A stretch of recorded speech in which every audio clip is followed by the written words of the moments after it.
Hello, students. This is Mr. Smothers here. This is October the 15th, and it's Thursday, and we're going to go over the warm up today. There's two questions for you. The first one is to define natural selection, and then the next one is to give two examples of natural selection. So, if you would write those two questions down and then answer them in your notebook, and then in a few minutes, just pause that. In a few minutes, we'll go over those two. So for number one, natural selection, it's a process by which organisms change over time with those traits that are best suited for the environment get passed down to the next generation.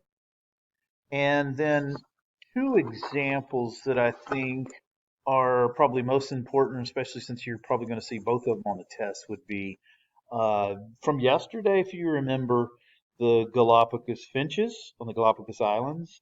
And then the other one would probably be the peppered moth. And remember the peppered moths, there were both the dark colored ones and the light colored ones. And then because of the Industrial Revolution, their numbers changed because the light colored moths that were so easily hidden by the light colored bark, it, the numbers changed because the dark colored moths and the dark background that happened after the Industrial Revolution with the soot that was on the bark, those moths that were dark were camouflaged, and then the light colored moths became more seen because they weren't as camouflaged, and birds and other organisms kind of preyed upon them a little more. So there was a shift. There was always both of the moths, but it went from mainly light colored moths before the Industrial Revolution to basically mostly dark colored moths because those moths could hide much better. Okay, so let's go on in our slide presentation here. And this is a video that you can watch, and it talks about um, selective breeding. And this is just a video you can watch before you move on to the next slide here. So watch this video and it's entirely on a selective breeding. And then here are our notes. Now today you'll notice that you do not have a set of fill in the blank notes this time. All the notes are just hard copy for you, so you'll get those. So selective breeding is a form of artificial selection whereby deliberately breeding results in desired traits in both plants and animals. So some students may wonder about the plant part, but yeah, we can selectively pick the best. Um, it depends on what you're talking about. You could be talking about an apples or a corn, whatever the case may be. Any type of fruit or vegetable, you can take the seeds out of the best fruits and vegetables and then plant those in the ground, and then those are the ones that you're going to keep getting seeds from, and more than likely those organisms are going to be what the offspring from those particular seeds are going to be, a little bit bigger, a little bit brighter, whatever the case is, whatever you're trying to selectively breed for, those traits are going to show up because those are the ones you're getting the seeds from. And you keep doing that over and over again. And as you'll see in the slide presentation, some of these organisms start to change over time. And this is something that we do deliberately, as opposed to natural selection where nature does all of the selecting. Here are some examples, and tomorrow you will watch a video on Dogs 101 and you'll kind of get to see some of the different breeds. But all of these dogs, from the simple or the very small Chihuahua to the Great Dane, humans, people have bred all these different types of dogs. And a lot of these dogs are registered, meaning that they are selected and they have a pedigree of the same type of dog. Like this is a beagle, and if it's registered, then it has a long lineage of nothing but beagles in its background. So anyway, they breed for certain colors for some of the dogs. They breed for sizes. maybe what they could do really well. You'll see that in just a second. So let's move on. Also, humans have selectively bred different cats, and there's a lot of different colors, but there are also different breeds of cat. They're not all the same. Like there's the Siamese, uh, and there's other breeds that I'm not real familiar with cats, but here's a bunch of examples here. I'm probably a little more familiar with these. These are all different types of cattle that have been selectively bred for a lot of different reasons. Some of them are selectively bred for their color here.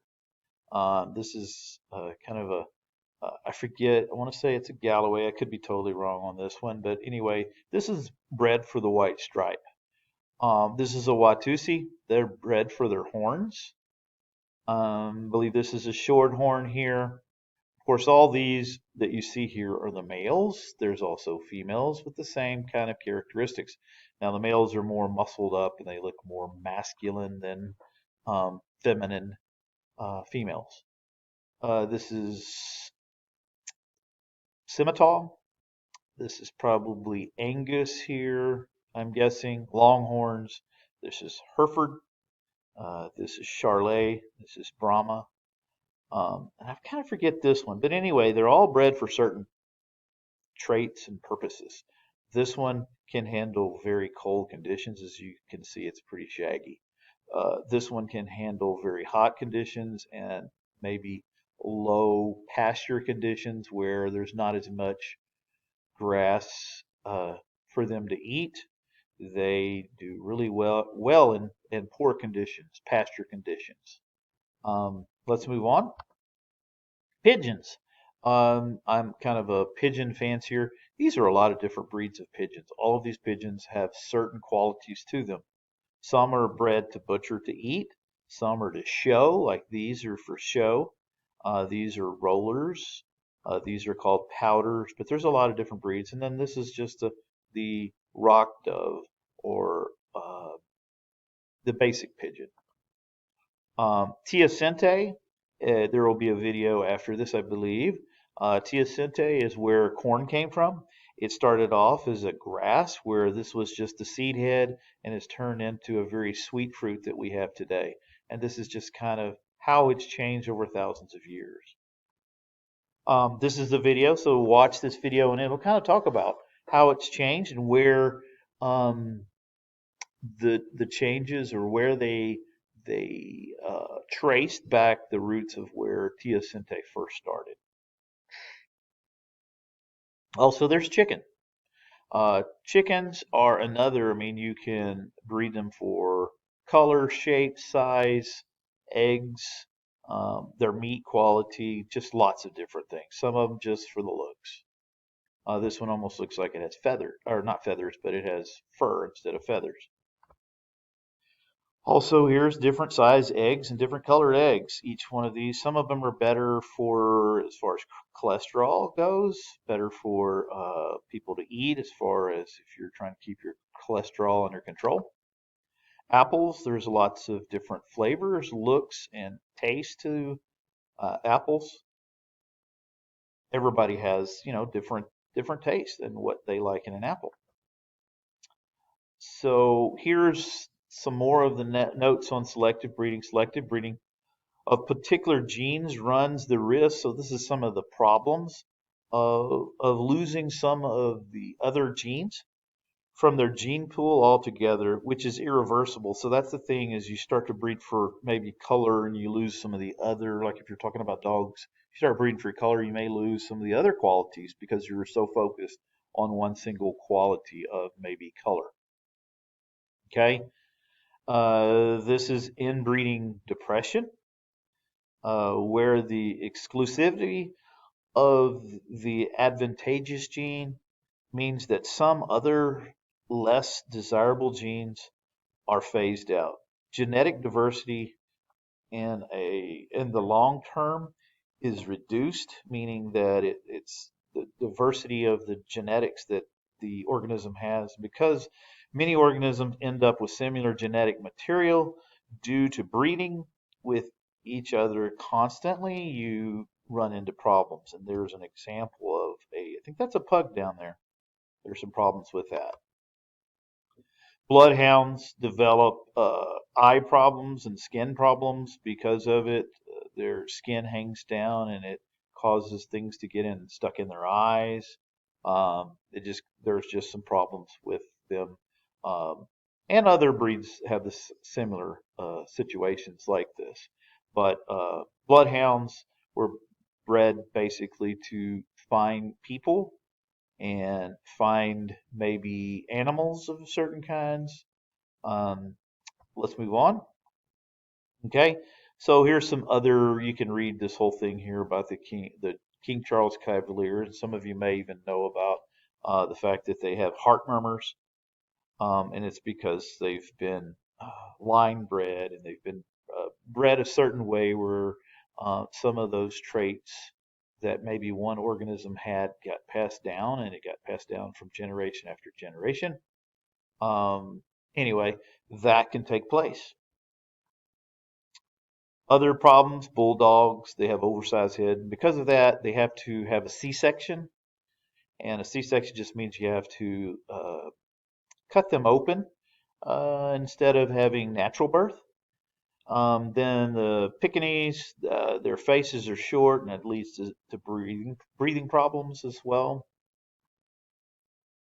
Labrador retrievers are kind of a breed that a lot of people have. It's the #1 breed, I think, in AKC, which is an organization that registers dogs. They're bred for all these purposes here, from being hunters to sniffing out drugs and bombs and people that are buried in rubble, antlers. They make good seeing eye dogs and therapy dogs. And here's some examples, just pictures there. The closing task. So here's a closing task for you to create your own definition of what natural selection is in one complete sentence. And well, of course, you can't share yours as my students will do in class, but please make sure and you watch all those videos in their entirety, because it'll talk more about natural selection. Hope this has been helpful to you, and we'll see you tomorrow.